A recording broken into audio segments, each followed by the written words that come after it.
नमस्कार साथियों, आज हम यूपीएसआई का 13 दिसंबर 2017 का थर्ड शिफ्ट का पेपर देखेंगे, जिसमें हम हिंदी और सामान्य ज्ञान के प्रश्न करेंगे। तो चलिए शुरू करते हैं। सबसे पहले सामान्य हिंदी से। क्वेश्चन नंबर 1 है, दिए गए विकल्पों में सही का चयन कर रिक्त स्थान भरें। माता पिता किशोरों को स्वयं के डैश से सीखने में मदद करते हैं। तो माता पिता जो है स्वयं के अनुभवों से सीखने में मदद करते हैं, ऑप्शन नंबर सी। फिर है, सुधि का त्रियक बहुवचन दिए गए विकल्पों में से कौन सा है। नंबर ए है सुधियों, नंबर बी सुधिजन, नंबर सी सुधिजन, नंबर डी सुधिगण। तो इसका ऑप्शन होगा सही सुधिजन। अगला क्वेश्चन है नंबर 3, निम्न वाक्य में किस भाग में त्रुटि है। आधी रात से सोने के कीमत में भारी उछाल आया है। तो भाई सोने की कीमत कहाँ, सोने की कीमत होना चाहिए था, तो पहला ऑप्शन सोने के कीमत। अगला क्वेश्चन देखते हैं, क्वेश्चन नंबर 4 क्या कहता है आपका कि 25 रुपये दीजिए। इसमें विशेष पहचानना है, 25 रुपये दीजिए, विशेष यानी कि विशेषण, यहाँ मिसप्रिंट है, विशेषण पहचानना है। तो विशेषण क्या है, निश्चित संख्यावाचक है। 25 रुपये जो है वो संख्या है और निश्चित है। अगला देखते हैं क्वेश्चन नंबर 5, वर्णित वाक्यों को सही क्रम में लगाएं। पहला है ए, महाराज जनक तो ब्रह्म ज्ञानी थे। बी, मरने पर उन्हें यमलोक जाना पड़ा, वहाँ उनसे कहा गया नरक चलो। इसमें फिर है सी, महाराज जनक के जीवन में कोई भूल हो गई थी। नंबर डी, उन्हें क्या स्वर्ण क्या नरक, वे प्रसन्नतापूर्वक चले गए। तो देखो इसमें होगा कैसे, ये जाहिर सी बात है कि सबसे पहले आएगा सी, महाराज जनक के जीवन में कोई भूल हो गई थी। उसके बाद मरने पर उन्हें यमलोक जाना पड़ा, वहाँ उनसे कहा गया कि नरक चलो। पहले उनसे जीवन में कोई भूल हुई थी, तो उसके बाद जब मरे तो उनसे कहा गया कि भैया नरक चलो। तो उन्हें क्या स्वर्ण क्या नरक, क्या स्वर्ग क्या नरक, वे प्रसन्नतापूर्वक चले गए। क्यों? क्योंकि महाराज जनक जो थे वो तो परम ब्रह्म ज्ञानी थे, यानी कि C B D A, option number ए।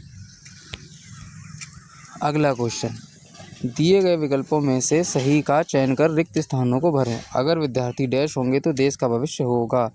अगर विद्यार्थी निडर होंगे तो देश का भविष्य उत्साही होगा। अगर विद्यार्थी अक्लमंद होंगे तो देश का भविष्य तेज होगा। अगर विद्यार्थी आदर्शवादी होंगे तो देश का भविष्य उज्ज्वल होगा। देखो यही सही है ना, ऑप्शन नंबर सी। अगर विद्यार्थी कैसे होंगे, आदर्शवादी होंगे तो देश का भविष्य उज्ज्वल होगा।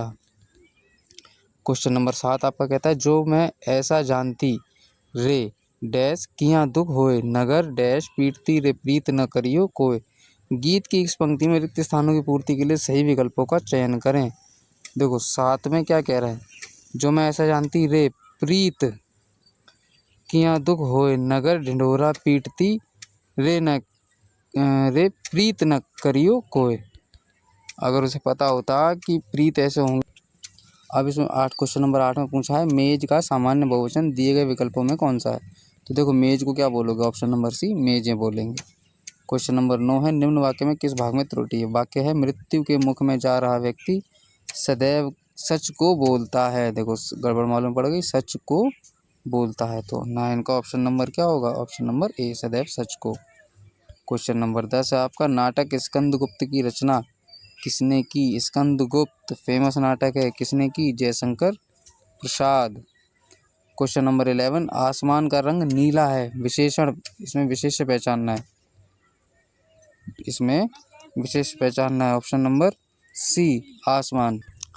देखो विशेषण अगर पूछा जाता तो वो होता नीला, और विशेषण जिसकी विशेषता बता रहा है यानी कि विशेष है, वो क्या होगा, आसमान। अगले क्वेश्चन की तरफ बढ़ते हैं। क्वेश्चन नंबर 12 क्या कहता है आपका कि उच्च श्रृंखल के 3 समानार्थी शब्द दिए गए हैं, एक शब्द समानार्थी नहीं है, उस शब्द का चयन करें जो समानार्थी नहीं है। तो कौन नहीं है, अक्खड़ है, निरंकुश है, उद्दंड है, भुक्खड़ नहीं है, ऑप्शन नंबर डी। अगला क्वेश्चन है, विचित्र के 3 समानार्थी शब्द दिए गए हैं, विचित्र के 3 समानार्थी शब्द दिए गए हैं, एक शब्द समानार्थी नहीं है, उस शब्द का चयन करें जो समानार्थी नहीं है विचित्र का। भिन्न, अनूठा, विलक्षण या रहस्यमय, देखो विचित्र है, रहस्यमय नहीं है। भिन्न हो सकता है, अनूठा हो सकता है, विलक्षण हो सकता है, रहस्यमय नहीं। कनक कनक तय सौगुनी मादकता अधिका है, इस पंक्ति में प्रयुक्त अलंकार कौन सा है? दुनिया का सबसे फेमस अलंकार यमक अलंकार का उदाहरण है ये। क्वेश्चन नंबर 15, दिए गए विकल्पों में कौन सा शब्द स्त्रीलिंग है? देखो कुर्सी, पेड़, शेर, लड़का। जाहिर सी बात है कुर्सी है स्त्रीलिंग शब्द। क्वेश्चन नंबर 16 है आपका, सन 1973 में साहित्य अकादमी पुरस्कार आलोक पर्व किसकी रचना थी? साहित्य अकादमी पुरस्कार बहुत आते हैं इसमें। आलोक पर्व किसकी रचना थी? ये थी हजारी प्रसाद द्विवेदी जी की, option number C. Question number 17 है, सही कहावत पहचानो। नाम न जाने आंगन टेढ़ा, नाच न जाने आंगन टेढ़ा, ये रहा ऑप्शन नंबर बी, नाच न जाने आंगन टेढ़ा। क्वेश्चन नंबर 18, कुमार संभव प्रसिद्ध पुस्तक है, कुमार संभव के रचयिता कौन है? कालिदास। कालिदास कुमार संभव के रचयिता हैं। क्वेश्चन नंबर 19, रहमन पानी राखिए बिन पानी सब सून, पानी गए न उबरे मोती मानुस चून। वर्णित लोकोक्ति में प्रयुक्त अलंकार पहचाने। ये भी फेमस है और वो कौन सा है? श्लेषा अलंकार। क्वेश्चन नंबर 20, बच्चा गया इस वाक्य में प्रयुक्त काल पहचाने। वो चला गया, सीधी सी बात है भूतकाल होगा पहली बात तो, या तो पूर्ण होगा या सामान्य होगा। देखो पूर्ण काल में वो आता है जहाँ काम पूरा करता हुआ दिख रहा हो कोई, ये सामान्य भूतकाल है, बच्चा गया। क्वेश्चन नंबर 21, विकल्पों में वर्णित वाक्यों में से गलत वाक्य कौन सा है? देखो गलत वाक्य कौन सा है?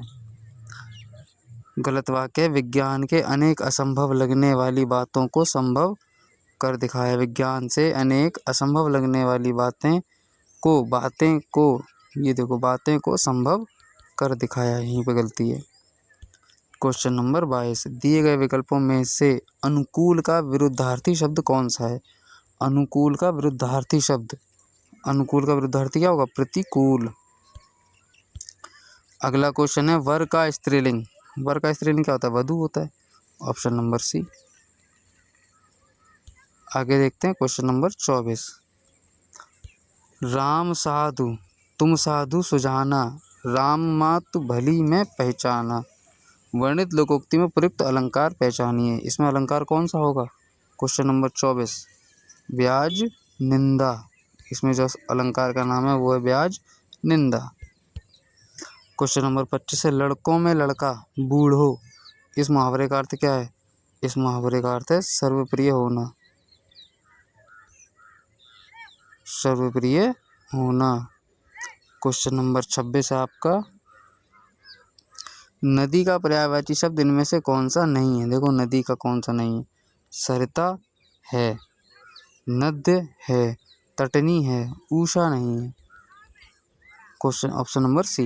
दिए गए विकल्पों में सही का चयन कर रिक्त स्थान भरें। देखो चित्र वर्णन एक ऐसी कला है जिसमें मन के भाव डैश होते हैं। फिर मन के भाव क्या होंगे? जाहिर सी बात है प्रकट होंगे, मन के भाव प्रकट होंगे। अगला क्वेश्चन नंबर 28, पाप की पराकाष्ठा होना। इस मुहावरे का अर्थ बताइए। पराकाष्ठा होगी भैया, क्या हो गया? पाप का घड़ा भर गया। आप यानी कि पराकाष्ठा मतलब बहुत हो गया, अब नहीं झेला जा रहा। देखो यहाँ पर आपका गद्यांश दिया है, इसे पढ़कर क्वेश्चन के आंसर देने। पढ़ लो एक बार फटाफट। हम मनुष्य को कुछ न कुछ बनने का स्वप्न होता है। हम अपने स्वप्न को साकार रूप प्रदान करने के लिए उसे अपना आधार और लक्ष्य बना लेते हैं। अपने सपने के आधार पर अपने भविष्य की नींव रखना आरंभ करते हैं। हमारा लक्ष्य कुछ भी हो सकता है। हम चिकित्सक, इंजीनियर, राजनेता, अभिनेता, सरकारी कर्मचारी, अध्यापक कुछ भी बनने की सोच सकते हैं। हमारी शिक्षा का स्तर भी लक्ष्य तक पहुंचने का मार्ग है। शिक्षा ही लक्ष्य तक पहुंचकर सपने को साकार करती है। यह मनुष्य के जीवन में बहुमूल्य रत्न के समान है, जो किसी के द्वारा चुराया व मिटाया नहीं जा सकता। यक्ष द्वारा पूछे गए प्रश्न की विदेश में मनुष्य का साथी कौन होता है? युधिष्ठिर द्वारा इसका उत्तर दिया गया विद्या।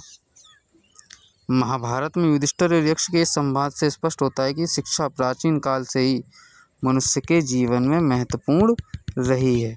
तो भाई शिक्षा का महत्व बताया, चलो देख लेते हैं क्वेश्चन। अपनी बात की प्रामाणिकता को सिद्ध करने के लिए लेखक कौन सा उदाहरण प्रस्तुत करता है? तो देखो, महाभारत में यक्ष और युधिष्ठिर के संवाद का प्रस्तुत करता है उदाहरण। अगला, विदेश में मनुष्य का साथी कौन होता है? तो विदेश में मनुष्य का साथी विद्या होती है। क्वेश्चन नंबर 31, प्रस्तुत गद्यांश का उपर्युक्त शीर्षक क्या होगा? बढ़िया सा शीर्षक, देखो शिक्षा का महत्व ही बताया तो जाहिर सी बात है, option number C. Question number 32 है आपका, दिए गए विकल्पों में से गति का विरुद्धार्थी शब्द, यानी गति का विलोम शब्द पूछा है। गति का क्या होगा विलोम शब्द? गति का मंद होगा, ज़्यादा तेज चल रहा है तो धीमे चलेगा। क्वेश्चन नंबर 33, किशोर का समानार्थी शब्द, किशोर को तरुण भी बोलते हैं, 33 का ए। क्वेश्चन नंबर 34 है, रिक्त स्थान भरें। चेहरा हमारे विचारों का डैश है जो वही दिखाता है जो डैश है। चेहरा हमारे विचारों का दर्पण है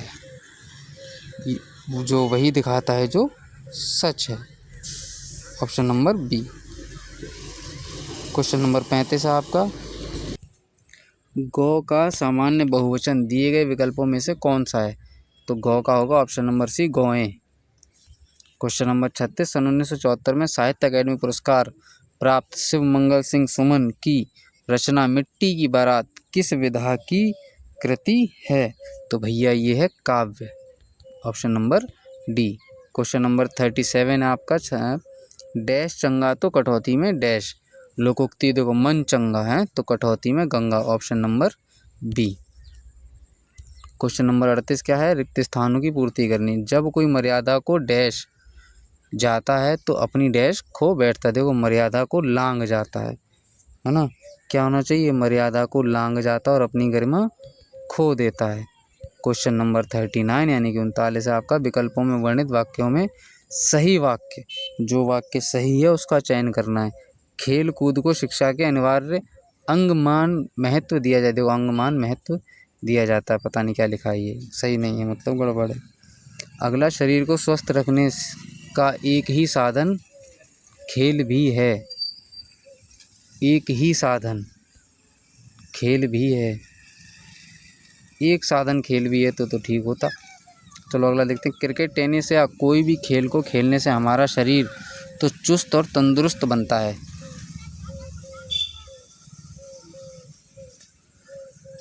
देखो यहाँ पर खेल कूद को शिक्षा के अनिवार्य अंग। क्वेश्चन नंबर 39 है आपका, कि निम्न में सही वाक्य का चयन करें। तो इसका सही आंसर होगा ऑप्शन नंबर बी, शरीर को स्वस्थ रखने का एक ही साधन खेल भी है। क्वेश्चन नंबर 40 है, विनय पत्रिका किस कवि की रचना है? देखो भाई, विनय पत्रिका फेमस है और किस कवि की रचना है? तुलसीदास जी की। ये हमारा हिंदी का पोर्शन कंप्लीट हो गया। अब हम करेंगे मूल विधि, संविधान एवं सामान्य अध्ययन, जिसमें आपके 40 प्रश्न दिए गए हैं। तो चलिए शुरू करते हैं। क्वेश्चन नंबर 41, 41, इनमें से कौन सा विषय राज्य सूची के अंतर्गत आता है? देखो, राज्य सूची के अंतर्गत कौन सा आता है? जनसंख्या नियंत्रण, ये केंद्र सरकार का है। भूमि और भवन कर, ये राज्य सूची का है, ऑप्शन नंबर बी, भूमि और भवन कर। देखो, रोजगार बेरोजगारी समवर्ती सूची का है, इसलिए श्रमिक संघ, औद्योगिक एवं श्रमिक विवाद, ये भी समवर्ती सूची का है, तो इसका सही आंसर होगा option number B. Question number 42 आपका, अनुसूचित जनजातियों के लिए लोकसभा में कितनी सीटें आरक्षित हैं? देखो, जनजातियों के लिए 47 और अनुसूचित जाति के लिए 84। क्वेश्चन नंबर 43 है, गंगा नदी प्रदूषण की समस्या के समाधान के लिए कौन सी जनहित याचिका दायर की गई थी? ऑप्शन ए है आपका एसपी गुप्ता बनाम भारत संघ, दूसरी परमानंद कटारा बनाम भारत संघ। ऑप्शन इसके बाद है आपका option number C, MC Mehta बनाम भारत संघ, या बंधुआ मुक्ति मोर्चा बनाम भारत संघ। तो ऑप्शन नंबर सी आपका सही आंसर होगा, एमसी मेहता बनाम भारत संघ। क्वेश्चन नंबर 44 है आपका, निम्नलिखित में से कौन सा वायरस एक स्वचालित रूप में खुद को कूट करता है जब हर बार वह प्रणाली को संक्रमित करता है और प्रतिलिपि बनाता है? तो कौन सा वायरस है ये आपका? ऑप्शन नंबर ए, पॉलीमॉर्फिक वायरस। क्वेश्चन नंबर 45, किस देश ने 1914 में जापानी स्टीमर कोमागाटा मारू के प्रवेश के लिए मना कर दिया था? तो देखो, ये प्रकरण बहुत ही प्रसिद्ध है। किस देश ने मना किया था? वो था कनाडा। कनाडा ने मना किया था। उसके बाद वर्ष 1956 में मुख्यतः किन मानदंडों के आधार पर राज्यों का पुनर्गठन किया गया था? 1956 की बात हो रही है। किन मानदंडों के आधार पर? भाषागत मानदंड और सांस्कृतिक एकरूपता अपनाई गई थी वहाँ पर। क्वेश्चन नंबर 47, भारतीय दंड संहिता वर्ष 1860 में लॉर्ड मैकाले द्वारा प्रारूपित संहिता का संशोधित संस्करण है। इनमें से किन देशों की दंड संहिता उसी प्रारूप पर आधारित है? तो भैया किन देशों की है? सिंगापुर की भी है, ब्रुनेई की है और श्रीलंका, तीनों ही देशों की है। आगे क्वेश्चन नंबर 48, वायसराय की कार्यकारिणी परिषद में नियुक्त पहले भारतीय कौन थे? तो भैया पहले भारतीय थे सत्येंद्र प्रसाद सिन्हा। क्वेश्चन नंबर 49, भारत की राज्य नीति के निदेशक सिद्धांतों के संदर्भ में निम्नलिखित में से कौन सा वक्तव्य सही है? नीति निदेशक सिद्धांत की बात कर रहा है, कह रहा कौन सा सही है? पहला, सामाजिक व आर्थिक उन्नति के लिए राज्य को संबोधित किए गए कुछ निर्देश हैं। सही बात है, पहला ठीक है। ये न्यायालय में प्रवर्तनीय नहीं, न्यायालय में प्रवर्तनीय केवल मौलिक अधिकार है, नीति निदेशक तत्व नहीं, यानी केवल A, option number B. Question number 50 है आपका, 30 नवंबर 2017 को राष्ट्रीय महिला आयोग की अध्यक्ष कौन थी? ये करंट का क्वेश्चन है उस टाइम का। आंसर होगा 50 का सी, रेखा शर्मा। क्वेश्चन नंबर 51 है, निम्नलिखित में से कौन सा एक अनुवांशिक विकार नहीं है? ऑप्शन नंबर वर्णांधता, बिल्कुल है। दूसरा ऑप्शन नंबर सी, अतिरिक्त स्त्रव रोग, ये भी है। मिक्सोडेमा, ये भी है। कौन सा नहीं है? ऑप्शन नंबर बी, अरंजकता नहीं है, अनुवांशिक रोग। आगे, इस यातायात प्रतीक का अर्थ क्या है? इस यातायात प्रतीक का अर्थ क्या है? तो भैया गोल रास्ता है इस यातायात प्रतीक का अर्थ। अब है क्वेश्चन नंबर 53, भारत में निम्नलिखित में से किस राज्य में रबर का सर्वाधिक उत्पादन होता है? तो भाई देखो, रबर का सर्वाधिक उत्पादन जो है आपका केरल में होता है, ऑप्शन नंबर बी। उसके बाद है क्वेश्चन नंबर 54, किस न्यायिक मामले में उच्चतम न्यायालय ने यह राय दी कि अनुसूचित जो क्षेत्र हैं उनमें सरकारी ज़मीन, आदिवासियों की ज़मीन और वन्य भूमि या गैर आदिवासियों अथवा निजी कंपनियों को खनन अथवा औद्योगिक कार्यों के लिए पट्टे पर नहीं दी जा सकती है ना, तथा ऐसे कार्य केवल आदिवासियों अथवा सरकारी उपक्रम द्वारा ही किए जा सकते हैं, या तो वो चीज़ सरकारी हो या आदिवासियों ने किया हो तभी ये काम होगा, वरना नहीं होगा, प्राइवेट नहीं दिया जाएगा कुछ भी। तो ऑप्शन ए है समता बनाम आंध्र प्रदेश, ऑप्शन बी है मध्य प्रदेश राज्य बनाम मदन लाल, ऑप्शन सी है पीए इनामदार बनाम महाराष्ट्र राज्य और ऑप्शन नंबर डी है SABC बनाम दिल्ली राष्ट्रीय राजधानी प्रदेश राज्य। तो इसका सही ऑप्शन क्या होगा? ऑप्शन नंबर ए, समता बनाम आंध्र प्रदेश राज्य। क्वेश्चन नंबर 55 है, किसने गवर्नर जनरल और प्रदेशों के गवर्नरों को संवैधानिक प्रमुख का दर्जा दिया है? भारत सरकार अधिनियम या निदेशक सिद्धांत या संविधान सभा या ऑप्शन नंबर डी भारतीय स्वतंत्रता अधिनियम। तो भैया ऑप्शन नंबर डी आपका ठीक है, भारतीय स्वतंत्रता अधिनियम। अगला देखते हैं क्वेश्चन नंबर 56, जलोढ़ तलछट का अर्थ किस प्रकार की भूमि से है? जलोढ़ तलछट का अर्थ किस प्रकार की भूमि से है? तो ये नदी द्वारा निर्मित कटाव भूमि से है, ऑप्शन नंबर डी। अगला देखते हैं क्वेश्चन नंबर 57, भ्रष्टाचार या पद के दुरुपयोग के किसी भी आरोप पर प्रकटीकरण हेतु लिखित शिकायत लेने के लिए भारत सरकार ने किसे नामित संस्था के रूप में प्राधिकृत किया है? तो भैया किसे किया है? CBI को, केंद्रीय जांच ब्यूरो को, central investigation bureau. Question number 58, भारतीय संविधान का कौन सा अनुच्छेद कहता है कि संघ के लिए एक संसद होगी जो राष्ट्रपति और 2 सदनों से मिलकर बनेगी, जिसके नाम राज्यसभा और लोकसभा होंगे? तो कौन सा अनुच्छेद है? अनुच्छेद 79।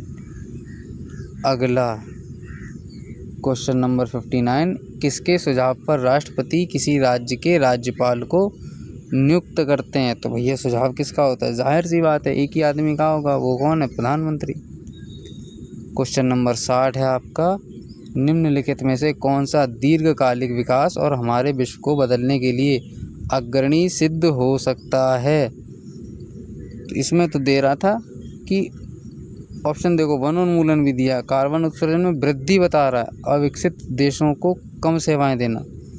जबकि सही आंसर क्या होगा? ऑप्शन नंबर ए, औद्योगिकरण और आधारभूत संरचना संबंधी विकास करना चाहिए। क्वेश्चन नंबर 61 क्या कहता है? भारत ने सितंबर 2016 में रक्षा उपकरणों की खरीद के लिए, ये करंट का क्वेश्चन है, अमेरिका से $500 मिलियन की ऋण व्यवस्था किस देश के साथ घोषणा की थी? तो इसका सही आंसर होगा डी, वियतनाम। ज़्यादा ध्यान देने की जरूरत नहीं है। आगे चलते हैं क्वेश्चन नंबर 65 पे। सूचना का अधिकार, आरटीआई अधिनियम के अंतर्गत सूचना प्राप्त करने की प्रक्रिया के संदर्भ में इनमें से कौन सा वक्तव्य सही है? तो भाई देखो, सूचना प्राप्त करने के लिए आवेदक का कोई निर्धारित प्रारूप नहीं है। आवेदन सादे कागज़ पर किया जा सकता है। जी नहीं, आवेदन सादा कागज़ पर नहीं किया जा सकता। पी क्या कहता है? सूचना पाने के पीछे का क्या कारण है? सूचना प्रार्थी को यह बताने की आवश्यकता नहीं है। बिल्कुल हाँ, ये बताने की जरूरत नहीं है, वो आरटीआई है। आप केवल बी सही है इसका। अब मांग सकते हैं, जाहिर सी बात है, आपका काम है सूचना देना। क्वेश्चन नंबर 63 आपका क्या कहता है? बिना दलाली खाता खोले एक विदेशी कंपनी के शेयरों को बेचने और खरीदने के लिए निम्नलिखित में से कौन सा एक साधन है? देखो, वो खाता नहीं खोलना चाहते लेकिन विदेशी कंपनी के शेयर को खरीदना बेचना चाहते हैं, तो क्या होगा? ग्लोबल डिपॉजिटरी रसीद, GDR, option number C. Question number 64 आपका क्या कहता है? भूमि अधिग्रहण अधिनियम पुनर्वास और पुनर्स्थापना 2013 के अनुसार सरकारें निम्न के लिए भूमि अधिग्रहण कर सकती हैं। भाई किस किस चीज़ के लिए भूमि अधिग्रहण कर सकती हैं? यानी आपसे ज़मीन ले सकती हैं। तो देखो, सामरिक प्रयोजन के लिए ले सकती हैं, सही बात है। परियोजना से प्रभावित परिवारों के लिए परियोजनाएं, उनकी परियोजना चलाने के लिए ले सकती हैं, बिल्कुल। सार्वजनिक निजी सहभागिता परियोजनाओं के लिए, जहां भूमि का स्वामित्व सरकार के पास ही रहेगा, ये ज़रूरी नहीं है, है ना। तो ए और बी, ऑप्शन नंबर ए। अगला देखते हैं क्वेश्चन नंबर 65। भारत में बाल अधिकारों का संरक्षण, उन्नयन और हिफाजत करने के लिए वर्ष 2007 में एक वैधानिक निकाय के रूप में किसकी स्थापना हुई? तो भाई वैधानिक निकाय के रूप में किसकी स्थापना हुई? राष्ट्रीय बाल अधिकार संरक्षण आयोग की, option number C. Question number 66 का कहता है? डैश एक प्रकार का मेलवेयर है जो आपके कंप्यूटर पर विज्ञापन दिखाता है। देखो भाई, वो दिखाता है रूट किट, ऐड दिखा के काम कर जाता है अपना। क्वेश्चन नंबर 67, निम्नलिखित में से गति या तीव्रता के आधार पर कौन सी मुद्रास्फीति का एक प्रकार नहीं है? गति या तीव्रता की जगह बता रहा है, तो भैया ऑप्शन नंबर बी, लागत जन्य मुद्रास्फीति। महाभारत का अंग्रेजी में अनुवाद करने वाले पहले भारतीय कौन थे? तो वो थे Kishori Mohan Ganguly, option number A. Question number 69 है आपका, भारतीय वन सेवा के कैडरों के नियंत्रक प्राधिकरण वर्णित विकल्पों में से कौन सा सही है? विकल्पों में से कौन सा सही है? यानी कि जो वन सेवा है उसके कैडर का नियंत्रक प्राधिकरण कौन करता है, कौन नियंत्रण करता है उनका? सीधी सी बात इतनी है। तो क्वेश्चन नंबर 69 है आपका, भारत के राष्ट्रपति करते हैं, भारत के राष्ट्रपति करते हैं। अगला शब्द भेदिया लेन देन या इनसाइडर ट्रेडिंग किससे संबंधित है? इनसाइडर ट्रेडिंग भैया ये तो शेयर बाज़ार से संबंधित है। क्वेश्चन नंबर 71 है आपका, राज्य के राज्यपाल के अधिकारों के संदर्भ में से कौन सा वक्तव्य सही है? सही है वो बताना है। विधानसभा द्वारा पारित किसी भी विधेयक पर वह अपनी स्वीकृति न देकर उसे राष्ट्रपति के पास अनुमोदन के लिए भेज सकता है, बिल्कुल सही, ऑप्शन नंबर ए ठीक है आपका। दूसरा, आपातकालीन शासन के दौरान राज्यपाल मंत्रिमंडल के सुझावों की अवहेलना कर सकते हैं अगर राष्ट्रपति ने इसके लिए उन्हें विशेष अनुमति दी हो। जी नहीं, ऐसा कुछ नहीं कर सकते, मंत्रिमंडल के सुझावों की अवहेलना तो कोई नहीं कर सकता, ऑप्शन नंबर ए यानी कि केवल ए ठीक है। आगे आ जाओ, क्वेश्चन नंबर 72 है, इनमें से किस पर्यावरणविद को पद्म विभूषण से सम्मानित किया गया है? तो वो है सुंदरलाल बहुगुणा, चिपको आंदोलन से संबंधित थे ये। क्वेश्चन नंबर 73, सर्वश्रेष्ठ अभिनेता 2017 के लिए ऑस्कर पुरस्कार किसे मिला है? तो भाई ऑस्कर पुरस्कार जो मिला है वो मिला है केसी अल्फेक को, उस टाइम का 2017 का। याद रखने की कोई ज़रूरत नहीं। क्वेश्चन नंबर 74, भारत में किस पनडुब्बी का निर्माण फ्रांसीसी सहयोग से हो रहा है, जो वर्ष 2016 में खबरों में था। देखो ये भी करंट का क्वेश्चन है। Question number 74, option number D Scorpene. आगे बढ़ते हैं क्वेश्चन नंबर 75 पर। राष्ट्रपति और उपराष्ट्रपति पद की शपथ के संदर्भ में निम्नलिखित में से कौन सा वक्तव्य सही है। देखो राष्ट्रपति और उपराष्ट्रपति जो शपथ लेते हैं उसके संदर्भ में पूछा है। तो ऑप्शन नंबर ए, संविधान का संरक्षण, सुरक्षा और प्रतिरक्षा करने के लिए राष्ट्रपति अपने पद की शपथ लेता है। बिल्कुल लेता है, ठीक है। बी, उपराष्ट्रपति संविधान के प्रति अपनी सत्यनिष्ठा वफादारी की शपथ लेते हैं। बिल्कुल ठीक है, दोनों ही ठीक हैं, ए और बी दोनों। क्वेश्चन नंबर 76 क्या है। आदर्श परिस्थिति में एक नए पादप या पौधे में पुनर्जीवित और विकसित करने के लिए कोशिका के गुण को डैश के रूप में जाना जाता है। यह कोशिका के गुण को किसके रूप में जाना जाता है। टोटिपोटेंसी के रूप में, ध्यान रखना भाई। क्वेश्चन नंबर 77, यमुना और बेतवा नदियों का संगम कहाँ होता है। यमुना और बेतवा नदियों का संगम हमीरपुर के पास एक जगह है मोदहा, वहाँ होता है। क्वेश्चन नंबर 78, कौन से वर्ष में संसद के दोनों सदनों की स्थापना हुई थी। देखो संसद के दोनों सदनों की स्थापना 1952 में हुई थी। क्वेश्चन नंबर 79 है आपका। यह दर्शाता है कि भिन्न भिन्न कटौतीकर्ताओं जैसे वेतन के लिए नियोक्ता, ब्याज के लिए बैंक इत्यादि द्वारा स्रोत पर कर की कटौती हो चुकी है और वह सरकार को जमा कर दिया गया है। ये कौन सा फॉर्म बताता है आपका। ये बताता है फॉर्म नंबर 16। क्वेश्चन नंबर 80 आपका। स्वतंत्रता के अधिकार में निहित है। स्वतंत्रता के अधिकार में क्या क्या निहित है। कोई भी पेशा अपनाना, बिल्कुल ठीक। भाषण की स्वतंत्रता, बिल्कुल ठीक। अस्पृश्यता का उन्मूलन, ये स्वतंत्रता के अधिकार में नहीं है, अलग से है। ये धर्म का पालन प्रचार भी अलग से दिया गया है। तो ऑप्शन नंबर ए और बी, यानी कि ये वाला, केवल दो ठीक है। तो आज के लिए इस वीडियो में इतना ही। Thank you guys. अगर कोई गलती लगे तो कमेंट में ज़रूर बताइए कि हाँ इसमें ये प्रॉब्लम थी, ये वाला सवाल गलत था।